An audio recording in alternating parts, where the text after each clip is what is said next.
semuanya, selamat datang di podcast perdana kami. Saya dan dua narasumber saya ingin mengisi podcast ini dengan membahas topik tentang Undang-Undang Nomor 14 Tahun 2008 tentang keterbukaan informasi publik. Dan disclaimer sebelumnya, kepada penonton yang di luar yang belum mengenal kami, ini hanya sekedar tugas untuk memenuhi mata kuliah, dan jika ada salah mohon dimaafkan dan tolong dibenarkan. Dan tanpa lama-lama, kita masuk aja ke pembahasannya. Sebelumnya, perkenalkan, nama saya Cynthia Melati Putri sebagai host dan narasumbernya. Saya Herlina. Saya Berina Zaria Dikori. Kami cosplay hanya sebagai mahasiswa saja yang tahu tentang ini. Oke, selanjutnya kita masuk ke sesi pertanyaan. Pertama, kenapa Undang-Undang Keterbukaan Informasi Publik penting bagi masyarakat biasa? Karena UU ini adalah senjata kita untuk ngawasin pemerintah. Tanpa UU ini kalau kita minta info ke pemerintah itu bisa aja ditolak mentah-mentah. Karena nggak ada dasarnya, kayak kenapa kita minta, karena nggak ada hukumnya gitu. Nah, UU ini juga hak kita itu ada untuk bertanya tentang informasi dan jawaban yang dijamin sama negara gitu. Nah, penting banget nih kita tahu juga kemana sih duit-duit pajak kita gitu, dan buat apa aja gitu. Misalkan ada proyek pembangunan apa gitu, terus juga ada pemerintah meluncurkan program apa gitu. Nah, jadi ini juga mencegah korupsi biar pelayanan kita jadi lebih baik. Oke, selanjutnya, apa latar belakang lahirnya Undang-Undang Nomor 14 Tahun 2008? Nah, undang-undang ini lahir karena arus reformasi setelah Orde Baru yang tertutup. Masyarakat saat itu punya tuntutan besar mewujudkan pemerintah yang bersih, transparan, dan akuntabel. Terus sebelumnya informasi publik sering dianggap sebagai rahasia negara sehingga sulit diakses. Gerakan masyarakat sipil dan insan pers akhirnya mendorong lahirnya undang-undang ini di tahun 2008 agar hak publik atas informasi benar-benar terlindungi secara hukum. Oke, baik.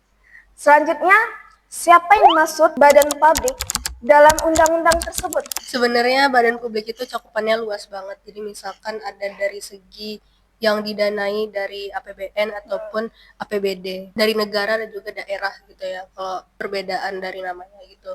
Nah, misalkan ada dari lembaga negara sendiri, kayak misalkan dari yang eksekutif gitu, kayak dari yang pemerintah, atau legislatif kayak DPR gitu kan, dan yudikatif pengadilan gitu, top 3 dari lembaga negara gitu kan.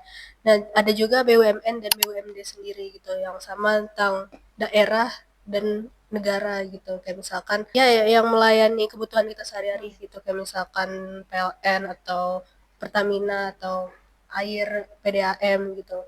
Nah, ada juga partai-partai politik gitu yang memang sudah disahkan oleh negara gitu ya.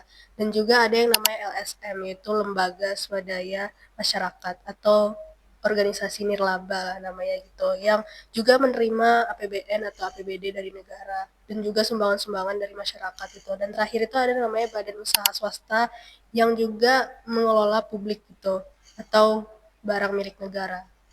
Oke, selanjutnya, apa perbedaan informasi publik dan rahasia negara? Dan kenapa tidak semuanya boleh dipublikasikan? Gampangnya informasi publik adalah info yang dihasilkan, disimpan, atau dikelola oleh badan publik yang berkaitan dengan kepentingan umum. Contohnya itu ada anggaran, kebijakan, hasil tender, ini harus dibuka. Nah, yang kedua ada rahasia negara, adalah info yang kalau dibuka bisa membahayakan keamanan negara, pertahanan, atau proses hukum. Kenapa nggak semuanya boleh dibuka? Karena ada info yang sensitif. Contohnya, kalau info strategi perang atau intelijen dibuka, negara bahaya. Nah, kalau data medis atau rekening pribadi kita dibuka, privasi kita terganggu. Terus undang-undang ini tidak membuka semua, tapi membuka yang wajib diketahui publik. Sambil tetap melindungi hal-hal yang memang harus dirahasiakan demi kepentingan yang lebih besar. Oke, selanjutnya, sebagai warga negara, hak apa saja yang kita dapatkan tentang informasi publik? Sebenarnya hak kita itu banyak banget, terutama dalam undang-undang ini. Jadi contohnya itu ada hak kita untuk melihat dan mengetahui informasi publik di badan publik.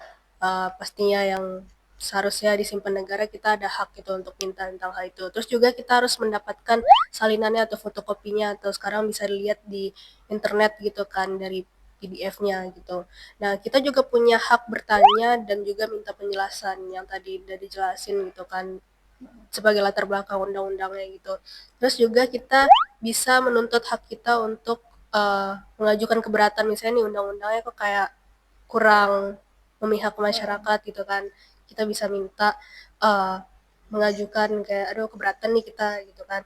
Juga ada kita bisa juga karena keberatan itu kita menggugat ke sebuah instansi gitu atau sebuah komisi informasi yang bisa menangani hal ini gitu. Gimana sih kalau misalkan masyarakat tuh ngerasa kayak nggak adil gitu, yang harus ditangani itu harus apa aja gitu. Nah terakhir kita tuh harus punya hak kayak menerima informasi dengan cepat dan juga tepat waktu. Dan juga kita nggak perlu biaya untuk hal itu. Dan juga nggak usah ribet-ribet gitu loh, sebuah instansi atau sebuah website untuk bisa diakses sama warga gitu. Jadi pakai sederhana aja itu caranya. Gitu. Oke, baik. Selanjutnya, apa kewajiban badan publik dalam undang-undang tersebut? Kewajiban badan publik itu berat. Nah, di antaranya itu ada wajib menyediakan, memberi, dan melayani permintaan informasi dengan cepat dan biaya murah. Terus juga ada wajib mengumumkan informasi secara berkala, minimal itu 6 bulan sekali, seperti laporan keuangan, program kerja, dan prestasi kinerja. Nah, terus juga wajib mengumumkan informasi secara merta tanpa ditunda jika info itu menyangkut hajat hidup orang banyak. Contohnya itu ada bencana kenaikan harga BBM. Dan yang terakhir itu ada wajib membangun sistem dokumentasi yang baik. Oke, baik. Next, apa itu PPID dan apa fungsinya? PPID itu adalah pejabat pengelola informasi dan dokumentasi. Nah, PPID itu kalau misalkan kita di sebuah kantor, dia itu kayak front office-nya gitu yang nanyain mau apa gitu. Nah, kayak pintu masuknya gitu kan. Nah, ini tuh khusus untuk melayani informasi publik di setiap instansi. Jadi semoga sih semua instansi di negara ini tuh ada ya PPID itu. Dan sebenarnya wajib juga untuk semua badan publik punya hal ini. Nah, fungsinya itu bisa untuk menerima permohonan informasi dari masyarakat gitu, yang tadi mereka misalkan mereka tuntut kayak kita dapat informasi, nah mereka harus menyediakan hal itu gitu kan. Terus juga mereka itu yang mengumpulkan dokumentasi-dokumentasi negara gitu kan, dan bisa memutakhirkan informasinya juga gitu. Juga bisa mereka nyimpen sih pasti ya. Nah juga mereka fungsinya untuk melakukan uji konsekuensi, kayak menentukan apakah info itu tuh termasuk hal yang dikecualikan untuk dipublikasikan atau tidak gitu. Dan juga mereka fungsinya untuk memfasilitasi penyelesaian sengketa informasi. Mungkin informasi ada masalah gitu kan. Nah, sengketanya itu harus diatasi sama mereka gitu. Nah, terakhir mereka itu berfungsi sebagai menjamin informasi yang diberikan itu akurat apa enggak gitu. Nah, juga mereka nih yang bertanggung jawab nih, kayak ini berita hoax apa enggak ya gitu. Oke, baik. Selanjutnya, apa saja sih jenis informasi yang tidak bisa asal dibuka ke publik? Informasi yang dikecualikan berdasarkan undang-undang dan penjelasannya itu ada banyak banget ya. Yang pertama itu ada info yang menghambat proses penegakan hukum, contohnya itu data penyidikan atau identitas informan atau saksi. Yang kedua ada info yang mengganggu hak kekayaan intelektual atau haki dan persaingan usaha tidak sehat atau rahasia dagang. Yang ketiga ada info yang membahayakan pertahanan atau keamanan negara, contohnya itu strategi perang atau intelijen. Yang keempat itu ada info yang membuka kekayaan alam Indonesia atau potensi tambang yang masih dalam rencana awal. Terus juga ada info yang merugikan ketahanan ekonomi nasional, contohnya itu rencana awal suku bunga atau investasi. Lalu info yang merugikan hubungan luar negeri, contohnya posisi negosiasi diplomatik dan isi akta otentik, wasiat atau akta pribadi. Terus juga ada rahasia pribadi, contohnya itu catatan medis, keuangan, riwayat keluarga, hasil evakuasi kinerja individu. Lalu ada memorandum atau surat internal badan publik yang sifatnya rahasia. Contohnya itu sampai ada putusan Komisi Informasi.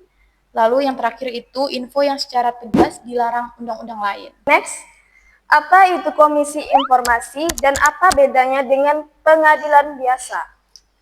Komisi Informasi itu atau KI itu kayak lembaga negara yang independen yang tugasnya itu mengawasi undang-undang keterbukaan informasi publik ini gitu dan juga menyelesaikan sengketa informasi tadi gitu. Sengketa di Komisi Informasi ini itu diselesaikan dengan cara non litigasi atau kayak tanpa mediasi dan adjudikasi gitu ya. Jadi pengadilan khusus buat masalah informasi aja.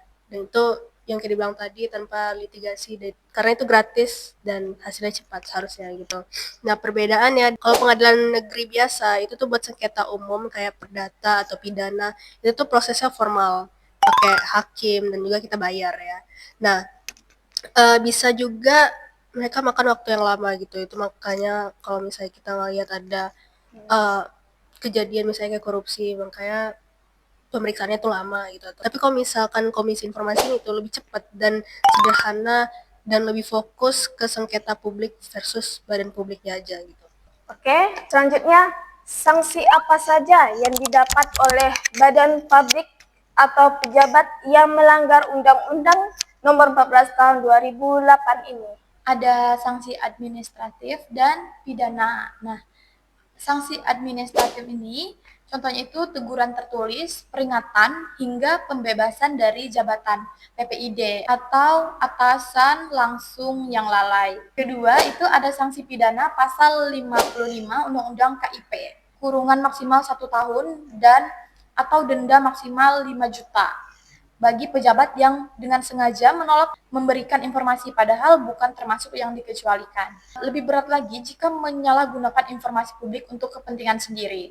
Oke, seberapa efektif undang-undang ini di lapangan? Sebenarnya udah cukup efektif ya, tapi ya belum sempurna gitu ya.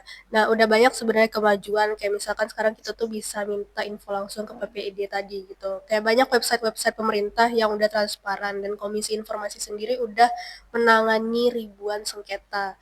Jadi kayak walaupun ada tantangannya kayak misalkan badan publik masih kadang suka tertutup gitu kan dan suka ngulur-ngulur waktu lah gitu. Juga kita tuh masih rendah punya kesadaran untuk dapat informasinya gitu. Jadi banyak yang gak tahu nih informasi dari negara sendiri gitu kan. Terus juga ada masalah digitalnya gitu. Jadi kayak tantangan digitalisasinya gitu. Kayak misalkan infonya bisa jadi simpang siur gitu kan. Banyak hoax dan badan publik tuh belum bisa memaksimalkan digitalisasi ini. Terus juga mereka tuh masih sering revisi undang-undangnya gitu. Kayak masih sering dibahas lah gitu biar lebih adaptif terhadap perkembangan zaman itu sih kekurangannya. Oke, next. Apa harapan kalian di masa depan tentang keterbukaan informasi di Indonesia? Harapan saya ya, itu undang-undang lebih kuat dan adaptif, yaitu revisi undang-undang bisa menjawab tantangan digital, data breach, dan kecerdasan buatan AI. Kedua, ada budaya terbuka bukan karena paksaan hukum. Contohnya pemerintah daerah dan pusat kebiasaan membuka info sejak awal bukan karena takut digugat.